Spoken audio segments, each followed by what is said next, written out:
चंद्रशेखर आजाद मेरे साथ है। चंद्रशेखर जी, कुछ दिन पहले आप संसद में भी और संसद के बाहर भी तख्ती लेकर प्रोटेस्ट कर रहे थे और कह रहे थे कि उत्तर प्रदेश की सरकार जो है छोटे प्राइमरी स्कूलों को बंद कर रही है, मर्ज कर रही है, जिससे आम लोगों को दिक्कत हो रही है।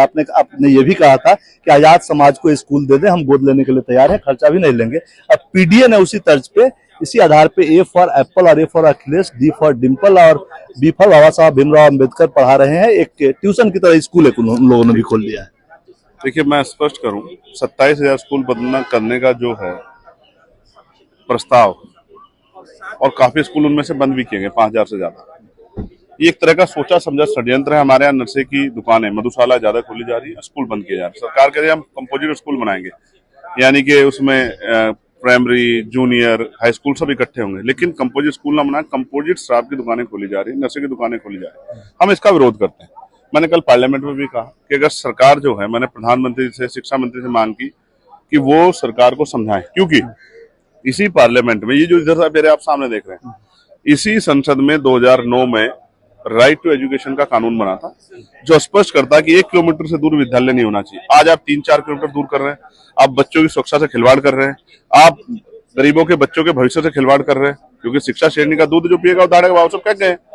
तो इस पूरी जानकारी के साथ मैं स्पष्ट रूप से कह सकता हूं कि केंद्र सरकार के द्वारा बनाए गए कानून को उत्तर प्रदेश सरकार खत्म करने का काम कर रही है। कमजोर वर्गों के, SC, ST, OBC, मुस्लिम और अन्य कमजोर वर्ग जो आर्थिक रूप से, उनके बच्चों के भविष्य को लूटने का काम कर रही है। हम लंबे समय से बीमार पाठशाला चला रहे हैं, इस बात को सब लोग जानते हैं, हमारी पहचान आप लोग पहले से चला रहे हैं। 2013-14 से हम लोग बीमार पाठशाला चला रहे हैं। आज भी देश भर में हमारी हजारों पाठशाला चलती है, लाइब्रेरी चलती है, और हमने सरकार से कहा भी है कि जो स्कूल बंद कर रहे हैं इकोनॉमिक रूप से कमी होने के कारण, हम आपको कह रहे हैं कि सारे स्कूल अपन आजाद समाज पार्टी भीम आर्मी को लीज पे दे दो, हम इनको चलाएंगे और हम इसके लिए कोई फंड नहीं लेंगे।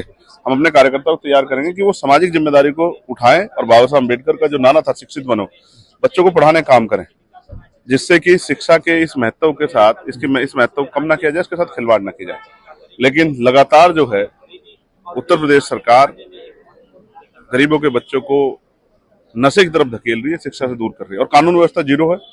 आज ही मेरे लोकसभा क्षेत्र में एक पति और पत्नी को मार दिया गया, पत्नी की गला काट दिया गया और पति को जो है जहर का इंजेक्शन लगा दिया गया, ऐसी सूचना मुझे मिली है। कानून व्यवस्था खत्म हो गई है, कोई पूछने वाला नहीं। आप लोगों का स्कूल का कंसेप्ट पुराना है, आप लोग चला रहे हैं, अब पीडीए भी आपके बाद लेकर आई है, वहाँ ए फॉर अखिलेश यादव पढ़ाया जा रहा है। क्या आपके स्कूल में भी नहीं, ए फॉर चंद्रशेखर आजाद या सी फॉर चंद्रशेखर आजाद पढ़ाया जाता है? ए फॉर एप्पल ही पढ़ाया, सिलेबस ही पढ़ाया जाता है।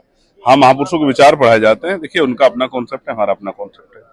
वो किस तरफ ले जाना चाहते हैं, क्या पढ़ाना चाहते हैं, ये उनको तय करना है। हमने वही जो संवैधानिक व्यवस्था है, बच्चों का सिलेबस, और जो महापुरुष रहे हैं, डॉक्टर बाबा साहब अम्बेडकर, फूले, साहू, पेरियार, उन सब महापुरुषों के विषय को भी, उनके जीवन को भी पढ़ाने का काम किया, जिससे बच्चों में उनके प्रति जो है, उनके संघर्ष के प्रति जो है, जो विचार भावना पैदा हो और वो उनके रास्ते पर चलने का काम करें। शुक्रिया। कुमार गौरव, न्यूज़ 24 दिल्ली।